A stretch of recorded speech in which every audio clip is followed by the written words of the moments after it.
Welcome back to Take Us McGinnis Elder Care Law Hour. I'm Barbara McGinnis. November is Alzheimer's Awareness Month, and because of that, this episode is going to be talking about alternative therapies and adjunct therapies for folks with dementia. And I'm attorney Chris Johnson. Today, in this segment, our guest is professional dog trainer Linda Gregg to talk to us about the different types and benefits of pet therapy. Welcome, Linda. Thank you for having me on the show. I am so excited to be here. You're so very welcome. I was hoping we could start by you telling us the different types of emotional support dogs, therapy dogs, and service dogs. I think people throw around those terms interchangeably and are not sure what they really mean. There's a lot of confusion about which one is which, because I'll have a lot of people call me want a therapy dog, and actually they mean it for a service dog. A therapy dog is actually your personal pet that is trained to visit hospitals, nursing homes, schools, just wherever therapy dogs are allowed. An emotional support dog is there for his owner because the owner has some sort of disability, maybe depression or something. He's not really trained for tasks, but he's trained to be with her or him. And they can travel with the dog, and they cannot be denied housing for the dog. A service dog is trained specifically for a person with disabilities. They're trained for specific tasks like diabetic alert dog or getting groceries off the shelf. Service dogs require a lot of in-depth training. And with service dogs, you see some controversies in the news sometimes that some people try and buy the credentials or the little vests that they wear off the internet. Can you tell us about that? It sounds troubling. It is. It's a big problem. And there's not really any easy answers for it because there are no regulations. So if I was a person of that mindset, I could order whatever I wanted to for my dog offline, and it would say he was a service dog, and I could take him with me everywhere because you can't be denied bringing your dog. But a friend of mine has service dogs, and a legitimate one, and her dog has actually been attacked by dogs that were not true service dogs. But because the companies are afraid of being sued, they allow the dogs in. Oh, that's too bad. That's a shame. So, more about just the training requirements. It sounds like the service dog might be the most highly trained or the most investment made into that dog. A service dog requires a several-month investment in training and time, and even after they're trained, you have to keep their training up, or want them to keep them in practice. Like a diabetic alert dog is trained on the low sugar scent and the high sugar scent. A friend of mine has a service dog, and she actually gets clothes out of the refrigerator, clothes out of the laundry, like the washer and the dryer. Oh, wow. I think I want one of those. Yeah, for sure. I'm pretty sure I want one of those. Are there different types of rules for the different types of animals as far as legal access to public spaces? There are. A therapy dog can only go where therapy dogs are allowed. Like we said, hospice places, nursing homes, schools, any facility that will welcome them. They can't go anywhere else unless it's dog friendly.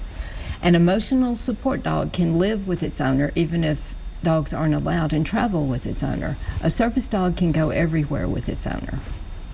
Are there certain types of registration processes? There should be, but unfortunately there's not. It's like a big problem, but no one knows how to solve it. A cousin of mine in Kentucky, he says little service dogs have like a little ID or something saying, that that's what they are. Interesting. Now, there's so many different types and breeds of dogs. Can any dog be a therapy or service dog? I would say any breed of dog could. Some might be more suited for it. Like, you get like a high working line Malinois or something like that, he might have a hard time being a therapy dog or a service dog. So there are breeds that lend themselves better to being this type of dog or a service dog or whatnot. That's probably why we see so many golden retrievers and that are all of those dogs, any of those dogs, the service dog or the therapy dog. But more than anything, I think it's the temperament of the dog. When I would screen therapy dogs, I would look for a dog that wanted the attention. The dog that the more he gets attention, the more excited he is. He just thrives on it, instead of a dog trying to get away from the people. Yeah. So particularly, how would any of these trained dogs relate to patients with dementia? I was reading a study in a couple of magazines, and they were talking about patients with dementia with the therapy dogs. They actually help them stay calm. They help them eat more. They bring them pleasure. They give them joy. They make them happy. They get them socially interacting, whereas they might not. They get them mobile, whereas they might not get up. They may get up to go see the dog or to actually move to see the dog. They just have a calming effect on them all the way around. But that sounds like how any of us relate to our pet almost, or it could help any older person with mobility issues and socialization concerns. But anything particularly about the dementia patient? That's, the research that I found when I was researching it, it specifically said it reduced their agitation, it helped them stay calm, it increased their appetite. And it is because, there are people like we are, even though they may have dementia, may have an issue, they still, basically, somewhere inside, they're still themselves. And that just goes to show how valuable therapy dogs are in bringing pleasure to everybody. That's right. Absolutely. Now, is the pet therapy, it literally is just having the pet there in the vicinity with the patient. Is there anything specific to the interactions? Well, when you go on a visit, you take your dog, and we would always ask, introduce myself. Hi, I'm Linda. I've got my dog Stormy here. Would you like a visit? And if they want a visit, we'll go in and I'll position Stormy if he's not already up there trying to get attention.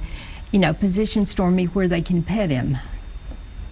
So, is it the petting that keeps them calm? It's the presence, it's the calm. It's just the unconditional love. Some of the dogs, they just exude joy. They just walk in the room and the people light up. Yeah. Is there any shortage of volunteers, or how do you go about volunteering? If you want to volunteer, I work with Therapy Arc, and we are registered through Intermountain Therapy Animal. But Therapy Arc is therapyarc.org if you want to look them up on the internet. Yeah. Very good. I just had a quick question as far as the different levels of training for the dogs. It sounded like certainly for the service dog that could get expensive with the amount of training that goes in. What is the cost to getting different dogs qualified for this type of therapy? Well, a service dog can cost up in like $25,000 or more. Wow. An emotional support dog, there's not really any regulation, so the training would be kind of, I guess, whatever the owner chose. With the therapy dog, it wasn't that much. It was like right around $150 for me to get Stormy through the class and get him registered. Oh, that's fantastic. So that means that there's a low bar for entry. That's right. Oh, yeah. That's fantastic. I do think we've got some contact information for you, Linda. Maybe that's up on the screen now. Awesome. Oh, and Linda, you have a Facebook page for one of your dogs, don't you? Yes, I have a bull terrier named Zeus, and he has a Facebook page. It's actually my business page, and it's Tennessee Canine Counselor on Facebook. Tennessee Canine Counselor. And does your bull terrier put out some posts on occasion? Yes, my bull terrier makes daily inspirational quotes and posts, and he's kind of got a warped sense of humor, so he has a following right now. How adorable is that? Well, it sounds like that might be worth checking out. All right. Well, I think, is there anything else you want to tell us about your therapy dogs? I think they're awesome. I feel really blessed to be able to work with dogs, and they've taken me on journeys I've never expected. And just to see the look on kids' face, it makes it, when their face lights up, or even older people. Sure. It just makes it all worthwhile. It touches my heart. Absolutely. That's so sweet. Absolutely. So thank you for being here. Thank you. Thank you for what you do. And when we come back from break, we're going to talk about the role of music therapy for dementia care. Thanks. This is a Storm 5 weather update. For weather on the go, download the Storm Shield app.